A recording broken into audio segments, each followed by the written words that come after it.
ฮลโหลสวัสดีทุกคนนะยินดีต้อนรับเข้าสู่ช่องอาจีออฟฟิเชียลเนาะวันนี้อาจีก็จะมาอธิบายหรือว่าชี้แจงเกี่ยวกับประเด็นดราม่าที่แบบมีคนลาวมาคอมเมนต์อยู่ในคลิปอาจีคลิปตอนแรกๆเนาะที่ว่าอาจีเห็นคลิปลง YouTube ส่วนหลายอาจีก็จะพิมพ์เป็นภาษาไทยเกือบทั้งหมดเกือบ 90% เลยแล้วไม่ว่าจะเป็นการเขียนคอนเทนต์อย่างต่างๆอาจีจะเขียนเป็นภาษาไทยเกือบทั้งหมดเลยแล้วก็มีดราม่าขึ้นมาว่าเป็นอย่างคือบ่พิมพ์ภาษาลาวอันนี้ในรอบอาทิตย์กับชีเลยมาเห็นคลิปชี้แจงหรือว่าอธิบายให้ทุกคนได้เข้าใจในจุดประสงค์และก็เจตจำนงของการเฮ็ด YouTube หรือว่าการสร้างรายได้จาก YouTube แมนเฮ็ดเพื่ออย่างแล้วก็ย้อนหยังจึงมาเขียนภาษาไทยเพราะว่าอาทิตย์คิดว่าถ้าว่าอาทิตย์บ่ออกมาชี้แจงมันก็ต้องมีแบบดราม่าขึ้นมาตลอดแน่นอนเพราะว่าอยู่ในคลิปอาทิตย์ก็จะบางคลิปก็จะว่าไทยว่าลาวปนกันสอดแทรกกันแบบเพราะว่าดีเห็นดาราคนหนึ่งที่แบบไปออกข่าวอยู่ไทยที่แบบนักข่าวไทยสัมภาษณ์ซื้อไทยสัมภาษณ์เนาะแล้วก็ว่าเป็นภาษาไทยแล้วก็มีคอมเมนต์ดราม่าคนลาวมาหลายเลยแล้วว่านัดจริตจังซันจังซี่พ่อแม่เจ้าเป็นคนไทยวะแบบว่าให้กระนำเลยแบบอดีก็บ่เข้าใจว่าเขาเจ้ามีอคติอีหยังกับคนไทยเป็นอย่างคือเว้าไทยบ่ได้เพราะว่าเราก็ออกสื่อหรือว่าคนไทยมาสัมภาษณ์ในการอดีคิดว่าเราเว้าไทยมันจะง่ายก่อนในการสื่อสารในการเข้าใจกันเนาะเพราะว่าอดีคิดว่าทำแบบว่าเราไปออกสื่อจีนบอกหรือว่าคนจีนมาสัมภาษณ์แล้วสิให้เราเว้ามันเป็นภาษาลาวบอกก็บ่แม่นเนาะเราก็ต้องเว้าเป็นภาษาจีนถ้าว่าเราเว้าได้แม่นบ่ล่ะฉะนั้นอาทิก็เลยมาเฮ็ดคลิปตัวนี้เพื่อชี้แจงให้ทุกคนได้เข้าใจเลยซะเพราะว่าอาทิเฮ็ดคลิปลง YouTube มาเนาะอาทิเริ่มเฮ็ด YouTube มาก็ได้ประมาณ2เดือนเข้าเดือนที่3แล้วเนาะก็ต้องขอบใจทุกคนหลายๆเนาะที่ว่าติดตามและก็ให้กำลังใจอาทิในการเฮ็ดคลิปใหม่ๆออกมาตลอดเนาะวันนี้อาทิก็จะมาเดี๋ยวสิมาอ่านคอมเมนต์สู่ฟังเลย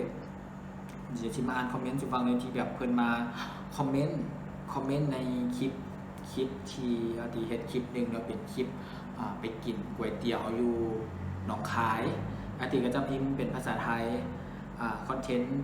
นต์ที่อาทิเขียนอยู่ในคลิปนั่นเนาะอาทิก็เขียนว่ามาจากลาวเพื่อมากินก๋วยเตี๋ยวร้านนี้แล้วอยู่ที่คอมเมนต์อาทิก็ปักหมุดไว้ว่าขอบคุณทุกคนที่เข้ามารับชมเสียงอาจจะเบาเป็นนิดเพราะว่าเป็นมือใหม่แล้วก็ต้องขอบคุณทุกคนที่ให้กำลังใจด้วยนะครับผมแล้วก็มีดราม่าขึ้นมาที่มีคนลาวคนหนึ่งเพิ่นมาคอมเมนต์เพิ่นว่าโทรศัพท์เจ้าบ่มีแป้นพิมพ์ภาษาลาวเนาะอาทิก็เลยตอบไปว่ามีเนาะมีทุกภาษาเลย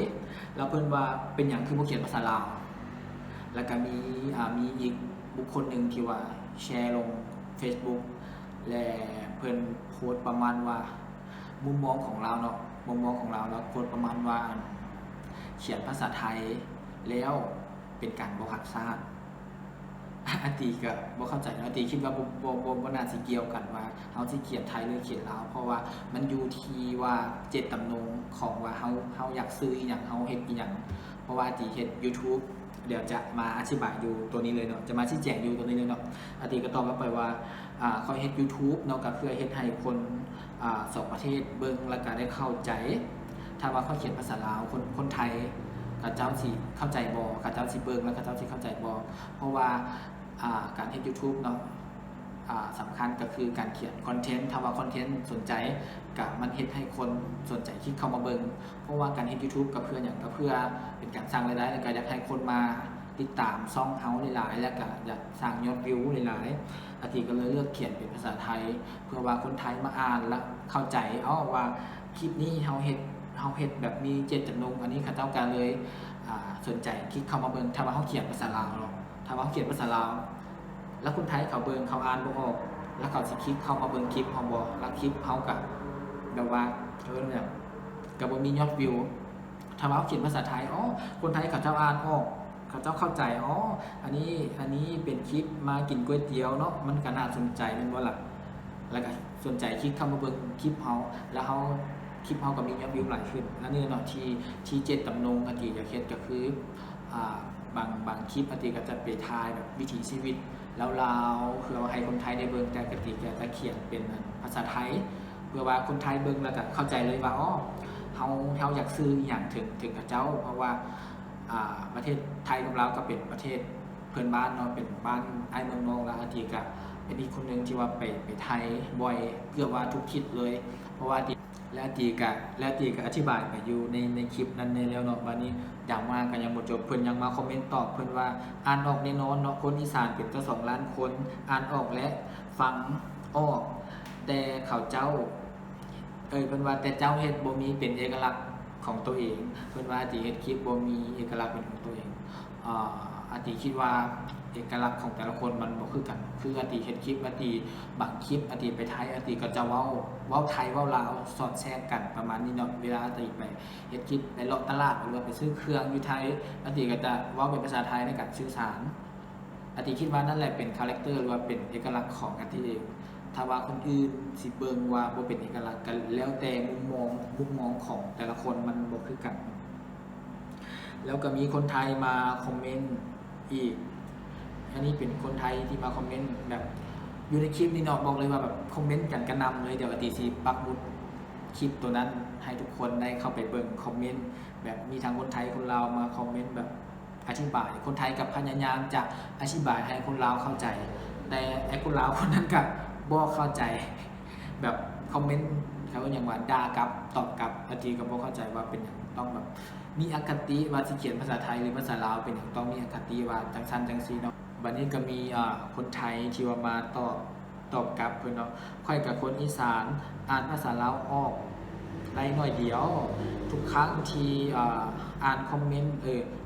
นต์ภาษาลาวยาวๆค่อยสิเข้าไปบอกว่าแปลเป็นไทยให้แนวค่อยชอบดูวิถีชีวิตคนลาวใครพิมพ์ภาษาไทยมาค่อยดีใจหลายสิบ่ได้ต้องแปลอันนี้เนาะที่แบบคนไทยเพิ่นมาคอมเมนต์ว่าเราก็มักเบิ่งวิถีชีวิตของคนลาวแต่ว่าถ้าว่าเฮาเขียนภาษาไทยลงไปมันก็นี่เป็นการดีโดยที่บ่ต้องแปลเนาะเพราะว่าเฮ็ด YouTube ก็เพื่อว่าเพิ่มต้องการให้คนเบิ่งแล้วก็เข้าใจแม่นบ่ล่ะแล้วเพิ่นมาตอบกลับอีกเพิ่นว่าอ่านบ่ออกคือตอบคอมเมนต์ค่อยได้ซะนะค่อยเจอมาหลายแล้วคนอีสานพิมพ์ลาวเว้ากับเขามีคนถามอ่านลาวออกอยู่บ่ลาวตอบว่าอ่านออกค่อยรู้ดีว่าเจ้าอ่านออกแต่บ่ยอมรับเพิ่นมาตอบโต้เนาะแล้วก็มีคนไทยอีกคนนึงที่แบบมาตอบแทนอาติคนนี้เนาะที่ก็บ่รู้จักหรอกเราก็พยายามจะอธิบายให้เข้าใจแต่เราก็บ่เข้าใจเดี๋ยวติที่อ่านให้ฟังเนาะคนไทยมี70 ล้านกว่าคนอ่านภาษาลาวไม่เกิน 10% อ่านภาษาลาวออกไม่เกิน 10%ดอกเบี้ยเท่าอีกอย่างคนที่ทำ YouTube คนที่ทำคลิปเขาอยากให้คนดูชาวไทยดูด้วยก็ดีที่พิมพ์ภาษาไทย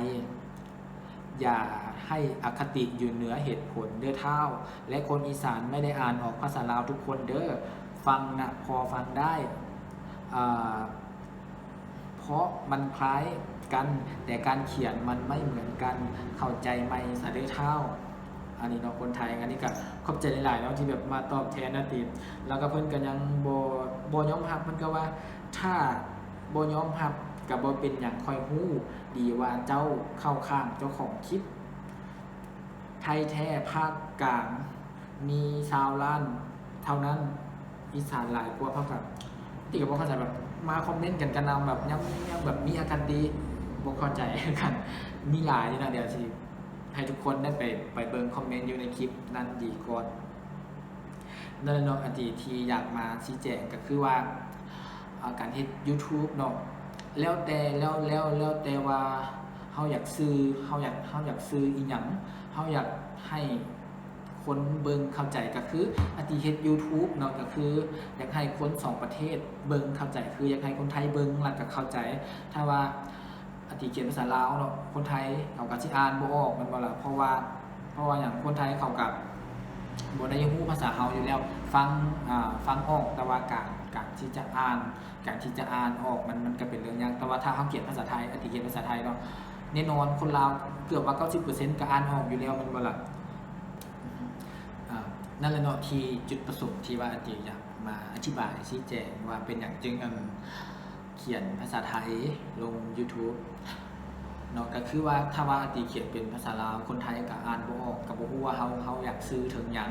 ถ้าว่าตีเขียนภาษาไทยคนลาวก็อ่านออกคนไทยก็อ่านออกมันก็เป็นการดีเนาะในการสื่อสารเพราะว่าคนลาวก็ผูกพันกับสื่อไทยบ่ว่าจะเป็นละครข่าวอหย่างต่างๆกับเบิ่งช่องไทยกับแต่ละเฮือนกับเบิ่งเกือบว่า 90% พุ่นแหละตีก็เลยเลือกเขียนเป็นภาษาไทยดีก่อนเพราะว่าเบิ่งแล้วเข้าใจทั้งสองประเทศมันก็จะดีกว่าเนาะที่จะมาอธิบายกันประมาณนั้นแล้วเนาะหวังว่าทุกคนคงจะเข้าใจในเจตจำนงหรือว่าจุดประสงค์ ในมื้อนี้ที่มาอธิบายเนาะก็เป็นคลิปนี้ก็ขอขอบใจทุกคนเนาะที่ว่าติดตามช่อง YouTube อติ Official แล้วก็ให้กำลังใจอติเนาะก็ฝากติดตามกันต่อไปในเรื่องแล้วก็จะมีคลิปใหม่ๆมาให้ทุกคนได้ติดตามกันแน่นอนเพราะว่าจะเป็นคลิปเกี่ยวกับวิถีชีวิตของคนลาวแล้วก็คลิปนู่นนี่นั่นต่างๆเนาะเดี๋ยวจะมาอัปเดตให้แน่นอนนั่นแหละเนาะคือจุดประสงค์ที่ว่าอาจีเฮ็ดคลิปมากับเพื่ออยากให้คนสองประเทศเบิ่งแล้วก็เข้าใจหวังว่าทุกคนก็คงจะเข้าใจในจุดประสงค์แล้วก็เจตจำนงเนาะที่ว่าที่เฮ็ดคลิปสำหรับมื้อนี้ก็ต้องขอขอบใจเนาะทุกคนที่ว่าติดตามช่อง YouTube อติ Official แล้วก็ฝากติดตามกันเด้อเนาะสำหรับวันนี้อติกับไปก่อนบ๊ายบาย